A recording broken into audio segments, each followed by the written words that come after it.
Welcome back to the channel, guys, and you join me at COTA, Circuit of the Americas, for Season 3 of Career Mode. And my, we are closing in on the World Championship. Now, obviously, there's an achievement in this game to wrap it up before COTA, which I probably could have done, but it is what it is, you know what I'm saying. Anywho, the American Grand Prix, here we have nice sunny qualifying and a race that won't have any rain in it. We had that period of about 5 races in a row with rain and I got real sick of it. And it doesn't appear to be happening this time anyway, which is good. Now looking at the development for this weekend, nice bland, boring, no upgrades. They're probably saving all their points. I have spent a boatload of points on some stuff for later on in the season, just in case we need them. But let's not worry about later on in the season. Let's worry about USA and the upcoming qualifying session for Sunday. We're expecting qualifying to start any minute here in Austin, Texas, where drivers will be hoping to top the timesheets today and be ready for tomorrow's US Grand Prix. So here we go, fastest lap of the weekend. Now as I mentioned, I'm not the greatest around here. The AI tend to have a bit of an advantage over me, but that doesn't mean I won't stay fully committed. So our first attempt got us P5. So I'm not too sure what car between us is ahead of us, but of course my teammate Bottas and the two Force Indias will be faster than me. We went a bit wide in turn 1, but that's meant we've gained on our delta down the hill.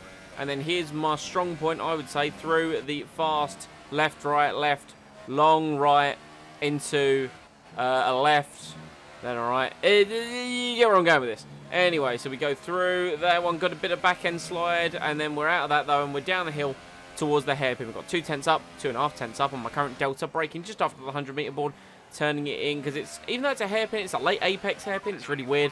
Anyway, jump on the power, and we are over half second up on my delta. That's where we lost loads of time before. We are now charging down to finish the second sector. This corner's a bit hard to figure out where to brake, but it's after the 100-meter board. Take a big old batch at curb and utilise speed on exit. We cross it there, and we're actually up currently, easily up on our time, and provisional pole time by 2.5 tenths, but I'm not great through the final sector. Specifically this corner, I can never quite get it right, and I've got the exit completely wrong. That's going to hamper me through the right-hander, or the quadruple apex right-hander. We've gone very wide there, extend the track a little bit, so apologies there, Mr. Stewards, but through the penultimate corner, which is quite blind, then through the final corner, get on the power as soon as you can, exit across the line, and it is slower than Valtteri Bottas, but it's provisional P2 for the race on Sunday.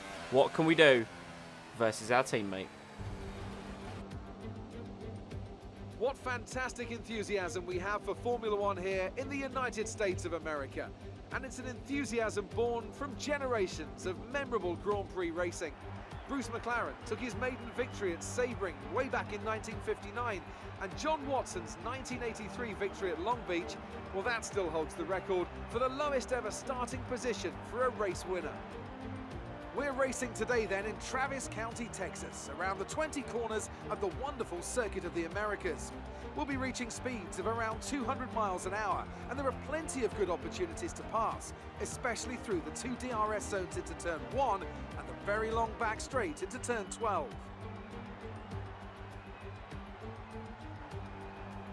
A warm welcome to Anthony Davidson, who's beside me in the commentary box today. Let's talk about McLaren. They've had 1 retirement in the last 5 races. What do you think that says about the reliability of their car? It's a good statistic for sure, as it demonstrates not only mechanical reliability, but consistency from both drivers as well. These are 2 of the first boxes you have to tick for any successful season. Well then, after an exciting qualifying session yesterday, let's take a look at how the cars line up. Good job yesterday from Valtteri Bottas. The Finn starts from pole position, and the captain completes the front row. Looking down the rest of the grid, we have Verstappen, Hülkenberg, Sebastian Vettel, and Raikkonen, Perez, Alonso, Ricciardo, and Charles Leclerc, Magnussen, Stroll, Sergei Sirotkin, and Grosjean, Van Dorn, Sainz, Esteban Ocon, and Marcus Ericsson. Gasly and Brendan Hartley rounds off the grid. And with lights out just moments away, it's time to go down to the track. So Bottas was nearly a second quicker than everyone in qualifying.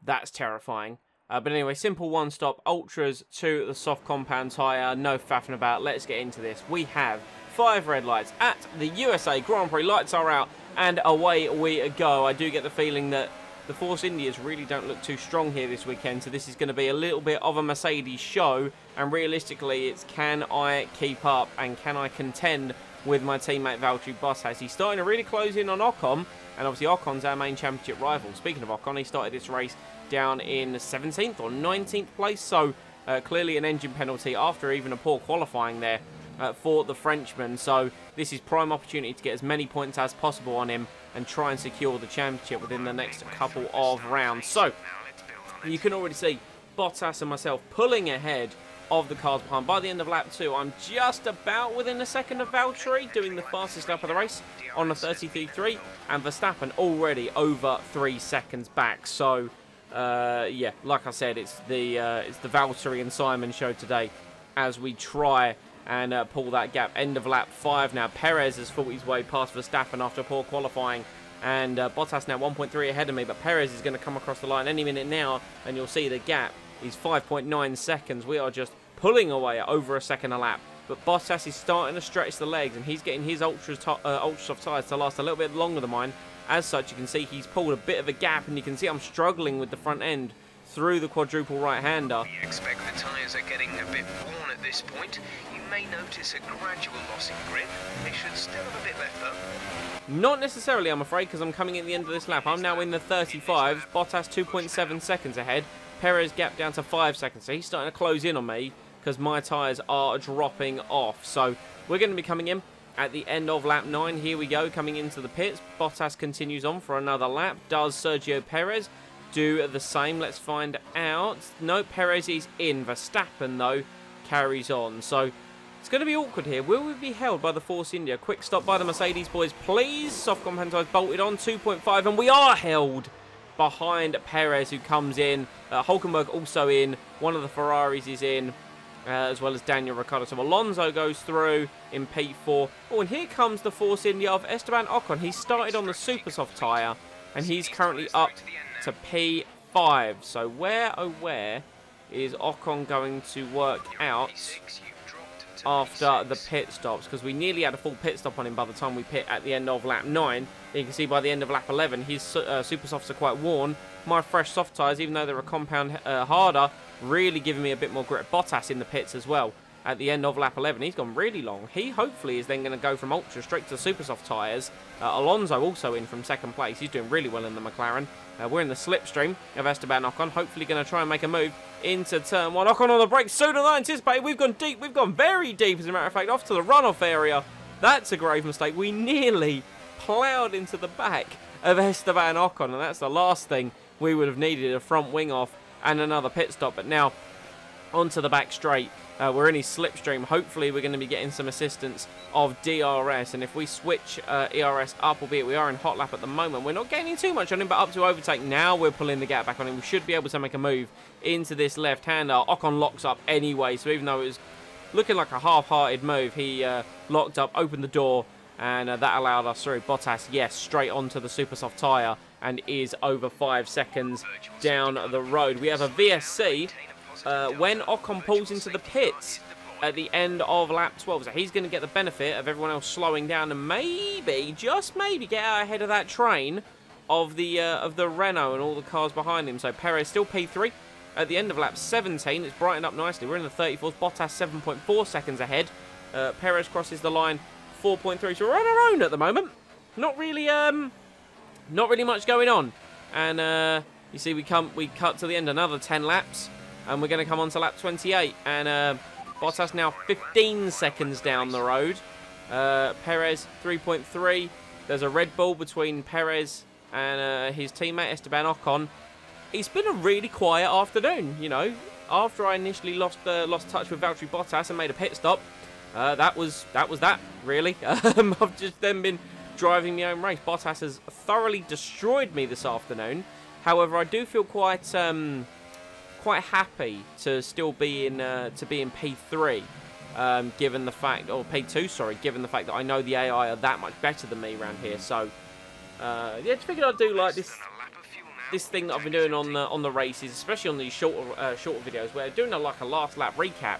It's not as if I haven't been trying, haven't been pushing, but Bottas just clearly had the pace over me. And in fact, between Ricciardo, there is a Ferrari.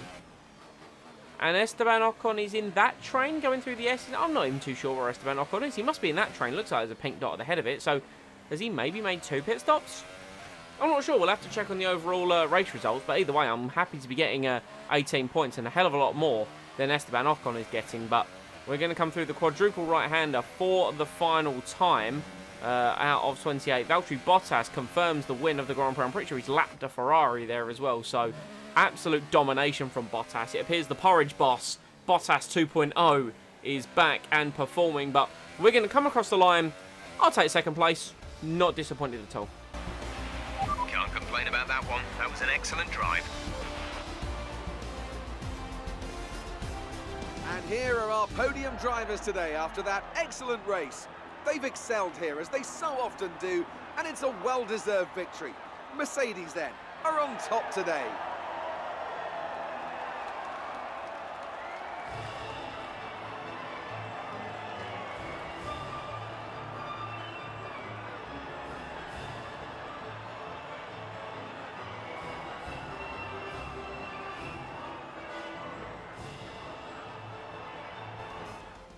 So there you have it. Valtteri Bottas wins the American Grand Prix, 15 seconds ahead of me in second. Mercedes 1-2, back to regular working order. Fan Dabby Dozy. We crushed it. Perez could have closed in, but unfortunately didn't. Nonetheless, he gets P3 for Force India. Then 10 seconds back is Max Verstappen in fourth for Red Bull. Kimi Raikkonen finally finding some form and getting some points. Ocon did only do 1 stop, but still only finished 6th, but that's up from 17th on the grid. So a good result for Esteban Ocon. Then Hülkenberg, Ricciardo, Alonso and Gasly rounds out the top 10. And what this means for the driver standings now is I'm on 298 points. Bottas overtakes Ocon to be 50 points behind me with 3 races to go. Now this basically gives us if we beat Bottas in Mexico, we win the World Championship, because he will have no way of catching us. Of course, 25 points for a win, 3 races left.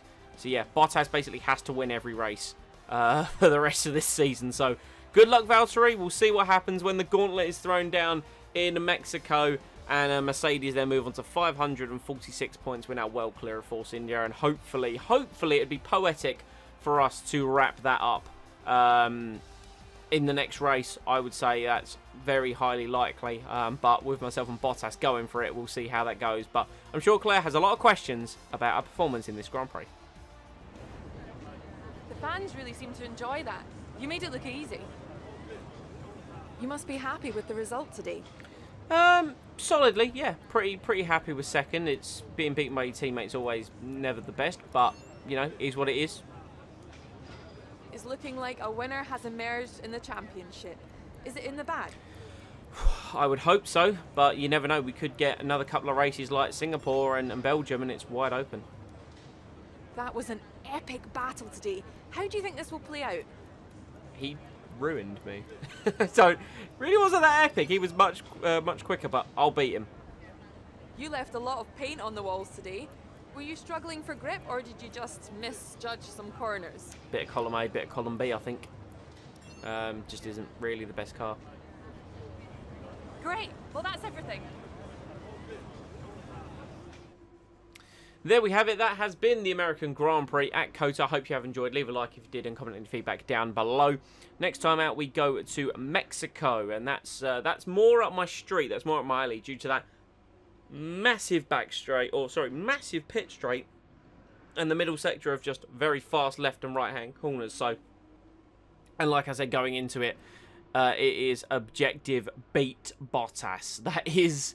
That's our sole objective. And then we win the World Championship. So that is going to be interesting. It is the potential finale of Season 3. And what a ride it's been. If you compare this to the F1 2017 career mode, where we did a McLaren Road to Glory. Sorry, we've done this as a Mercedes reserve driver, Williams, then Force India, then Mercedes. After Ferrari won the 2 world titles in Season 1 and Season 2. Looks like a Mercedes driver is going to bring it home in Season 3, but who will it be? I suppose we'll find out how things go after the next episode. If you want to be kept up to date with the content that comes to the channel, please remember to subscribe and enable them notifications. And I will see you all next time.